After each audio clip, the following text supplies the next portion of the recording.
తెలంగాణ ఐక్య కార్యాచరణ అధ్యక్షులు శాసన మండలి సభ్యులు ప్రొఫెసర్ కోదండరామ్ గారిని, అదేవిధంగా సహచార మంత్రివర్గ సభ్యులు జూపల్లి కృష్ణారావు గారిని, సహచార మంత్రివర్గ సభ్యులు పొన్నం ప్రభాకర్ గారిని, పెద్దలు శ్రీరామచంద్రమూర్తి గారిని, తెలంగాణ సమాజంలో కీలకమైన ప్రముఖుల వ్యక్తులందరినీ ఈ కార్యక్రమానికి ఆహ్వానించి ఈ కార్యక్రమ వేదికలకు తమ కలం ద్వారా, తమ గలం ద్వారా ఈ సమాజానికి చైతన్యాన్ని అందించడమే కాకుండా ఈ సమాజం ప్రజా పోరాటాలు నిర్మించడానికి తమదైన ప్రయత్నం చేసిన కౌల కళాకారులను పేరు ఈ వేదికలకు పెట్టడం ద్వారా ఇక్కడికి వచ్చే పుస్తక ప్రియులకు పుస్తకాలలోనే కాకుండా ఇక్కడ ఉన్న వేదికల ద్వారా కూడా ఒక సందేశాన్ని ఇవ్వాలన్న ఆలోచనతో ఈ కార్యక్రమాన్ని నిర్వహించినందుకు నిర్వాహకులకు మనస్ఫూర్తిగా నేను అభినందనలు తెలియజేస్తున్నాను. ఆనాడు ఉమ్మడి ఆంధ్రప్రదేశ్ శాసనసభకు తెలంగాణ బిల్లును కేంద్ర ప్రభుత్వం పంపించి చర్చ పెట్టినప్పుడు నేను ఒక అంశాన్ని ప్రస్తావించినప్పుడు ఎవరో పెద్దలు సూచన చేస్తే, చరిత్రలో ఎప్పుడు గెలిచిన వాళ్ళు రాసుకునేదే చరిత్రగా ఉంటుంది, కానీ పోరాటంలో అసూలు బాసిన వాళ్ళు, పోరాటంలో చరిత్రలో కొంత నిర్లక్ష్యము, కొంత సమాచార లోపం ఉంటుంది. అది సాయుధ రైతాంగం పోరాటమైన, తొలి తెలంగాణ ఉద్యమమైన, మలి తెలంగాణ ఉద్యమమైన, ఉద్యమంలో సమిధలైన అమరులైన వాళ్ళ చరిత్ర కంటే రాజకీయ ప్రయోజనం పొందిన వాళ్ళ గురించే ఎక్కువ చర్చ జరుగుతున్నది. ఒకవేళ చరిత్రకారులు వాస్తవాలను చరిత్రలో లిఖించకపోతే వాళ్ళకు అన్యాయం జరుగుతుంది, సమాజానికి అసంపూర్తి సమాచారం చేరుతుంది. కాబట్టే తెలంగాణ కవులు కళాకారులు తమ కళలకు పదును పెట్టాలి, తమ గళాలను ఇప్పవలసిన అవసరం ఉన్నది. ఎక్కడైతే పరపీడాయనం ఉంటుందో, ఎక్కడైతే దోపిడీ ఉంటుందో, ఎక్కడైతే ఆధిపత్యం ఉంటుందో ఆ ప్రతి ప్రాంతాన్ని తెలంగాణ అనవచ్చు మనము. ఎందుకంటే తెలంగాణలో జరుగుతున్నది కూడా ఆధిపత్యమే, దోపిడీనే. అలాంటి ఏ ప్రాంతాన్నైనా తెలంగాణ అని పిలవచ్చు అని చెప్పి ఆ రోజు ప్రస్తావించను. ఇవన్నీ మేము సొంతంగా మా జ్ఞానంతో మాట్లాడిన మాటలు కాదు, మేము చదివిన పుస్తకాల నుంచి, మమ్మల్ని చైతన్యం చేసిన గానం నుంచి వీటన్నిటినీ క్రోడీకరించి సభలో మాట్లాడడం జరిగింది.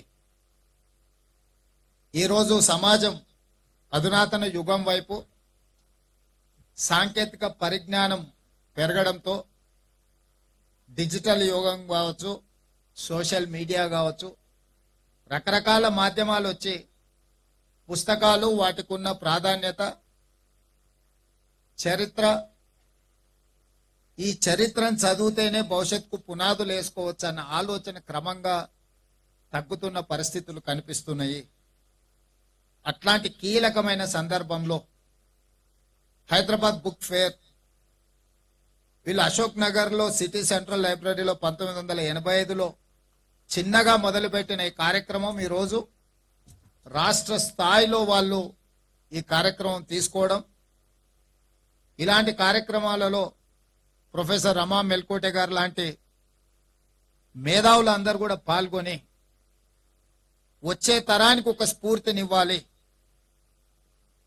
మనం చరిత్ర చదువుకుంటేనే భవిష్యత్తుకు సరైన మార్గాన్ని, దిశను నిర్ధారించుకోగలము అన్న సందేశాన్ని వారి ద్వారా, ఈ వేదిక ద్వారా చేరవేయవలసిన బాధ్యత మన అందరి మీద ఉన్నది. ఖచ్చితంగా తెలంగాణ రాష్ట్ర ప్రభుత్వం ఇలాంటి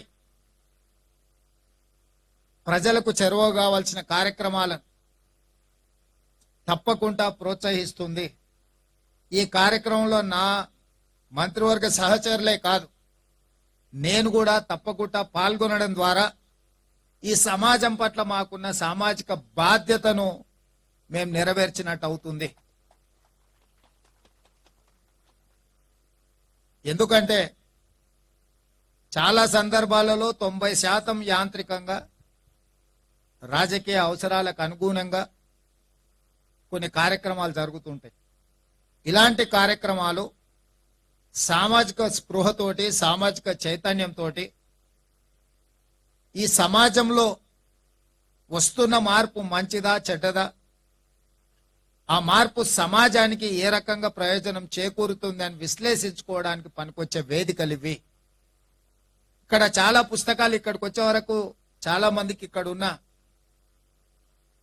ఎంత విజ్ఞానము ఎంత సమాచారం ఇక్కడ ఉందో చాలా మందికి కొత్త తరానికి తెలియదు.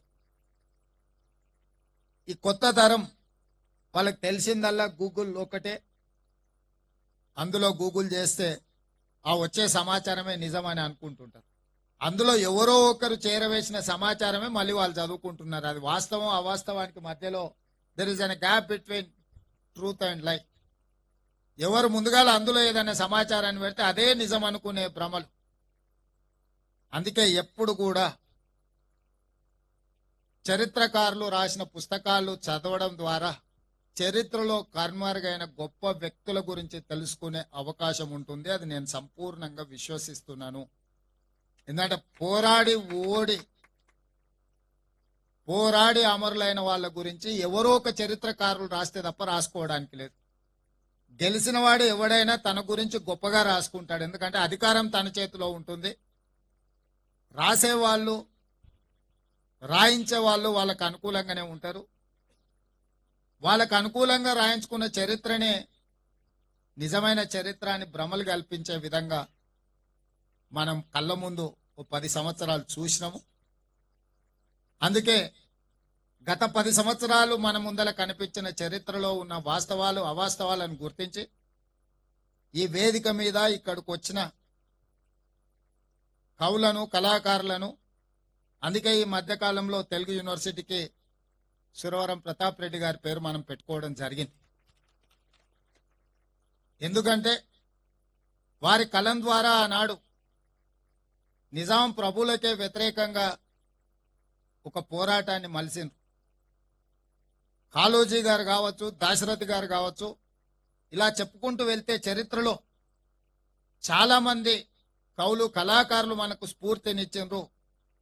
మలిదశ తెలంగాణ ఉద్యమంలో కూడా అందశ్రీ గారు కావచ్చు, గద్దర్ కావచ్చు, గోరెటి వెంకన్న కావచ్చు, బండి యాదగిరి కావచ్చు, గూడ అంజయ్య గారు కావచ్చు, ఇలా చాలా మంది కవులు వాళ్ళ సాహిత్యం ద్వారా పోరాటాలను నిర్మించడమే కాకుండా మాలాంటి వాళ్ళను నిజమైన తెలంగాణ ఆకాంక్షను వివిధ వేదికల ద్వారా మాట్లాడడానికి, వినిపించడానికి వారి స్ఫూర్తినిచ్చిండ్రు.